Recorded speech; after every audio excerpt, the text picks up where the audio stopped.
کسی بہت 5 سٹار چھوڑیں 7 سٹار ہوٹل میں جائیں نا, 7 سٹار ہوٹل, آپ کسی کو کچھ نہ بتائیں کہ وہاں کا صوفہ کیسا تھا, وہاں کی انٹرنس کیسی تھی, وہاں پہ شینڈلیر, چھوڑ دیں یہ باتیں نہ بتائیں.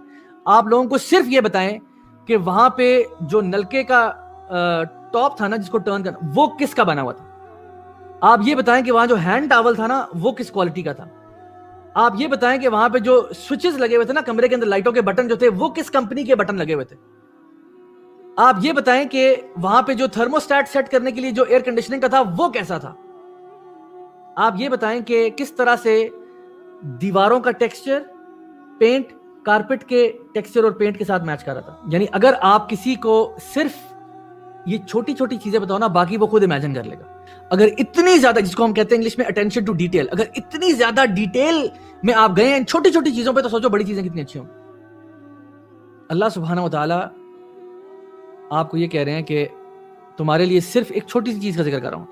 ایک جو جنت میں لوگوں کو امیزنگ چیزیں ملیں گی نا, اس میں سے ایک چھوٹی سی چیز کا, وہ جو جب آپ کسی ریسٹورینٹ میں یا ہوٹل میں جاتے ہیں نا, تو وہ آپ کو آتے ہی کوئی ڈرنک دے دیتے ہیں, پانی پلا دیتے ہیں, کوئی جوس پلا دیتے ہیں. جب بھی آپ کسی 5 سٹار ہوٹل میں جاتے ہیں, وہ جاتے ہی آپ کو بٹھاتے ہیں صوفے پہ, آپ کو کوئی ڈرنک دیتے ہیں. جب آپ کو وہ چیک ان کر رہے ہوتے ہیں تو وہ آپ کو انٹرٹین کرتے ہیں, کسٹمر سروس دیتے ہیں نا. اللہ سبحانہ تعالیٰ آپ کو بتا رہے ہیں کہ جب آپ جنت میں داخل ہوں گے تو آپ کو رحیق مختوم دیا جائے گا. آپ کے لیے اسپیشلی ایک بوٹل ڈیزائنڈ ہے جس میں ایک ایسا ڈرنک ہے جو آپ کے چھکے چھوٹ جائیں گے وہ پی کے, اور وہ سیل پیکڈ ہے, آپ سے پہلے کسی نے اس کو چھوا ہی نہیں ہے. اور اس کا جو ڈھکن ہے, صرف ڈرنک کو تو چھوڑیں, ڈرنک کتنی اعلیٰ ہے وہ تو چھوڑو پڑے, ابھی تو بات ہی نہیں کر رہے ڈرنک کی, نہ بوٹل کی بات کر رہے ہیں. ڈھکن ہی اس کا اتنا اعلیٰ ہے کہ صرف ڈھکن کی اسمیل سونگ کے بندہ کہے گا یار میں کدھر آ گیا. اللہ تعالیٰ فرما رہے ہیں کہ اگر ریس لگانی ہے نا بھائی, اگر ریس لگانی ہے تو اس کے لیے ریس لگو.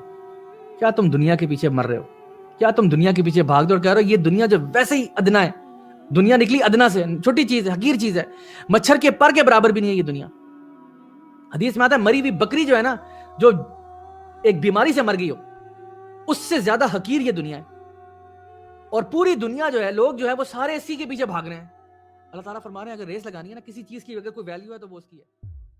عمر رضی اللہ عنہ کے زمانے میں ایک شخص تھا, وہ مسجد میں بیٹھا ہوا اللہ اللہ اللہ کر رہا ہے. تو عمر رضی اللہ عنہ نے اس کو ایک دن دیکھا, پھر 2 دن دیکھا. انہوں نے کہا کہ تمہیں کوئی کام نہیں ہے؟ کہتے ہیں یا امیر المومنین, اللہ تعالیٰ تو خود کہتے ہیں کہ میں نے تو رزق لکھ دیا ہوا ہے, تو انشاءاللہ اللہ تعالیٰ نے جو رزق لکھ دیا ہوا مجھے پہنچ ہی جائے گا. تو عمر رضی اللہ عنہ نے نا اس کو چھڑی ماری, اٹھو جا کے باہر اپنا رزق تلاش کرو, first do your part and then have trust in Allah سبحانہ و تعالیٰ. اور بندہ اگر محنت کرتا ہے اپنے گھر والوں کے لیے, ایک اچھی لیونگ بنانے کے لیے دیانتداری سے کام کرتا ہے, کسی کو یعنی کسی کے ساتھ یعنی وہ نہیں کرتا, فراڈ نہیں کرتا, جھوٹ نہیں بولتا. ہمارے نبی صلی اللہ علیہ وسلم نے بتایا کہ میں اور وہ شخص قیامت کے دن ہم دونوں ایسے ہوں گے. الکاسب حبیب اللہ, جو محنت کرنے والا شخص ہے وہ حبیب اللہ ہے. مصطفى منبع للصفا سيد الأنبياء مشعل في الوفاء كان في عطفه لليتامى دفاع حن قلبي له فضى شوق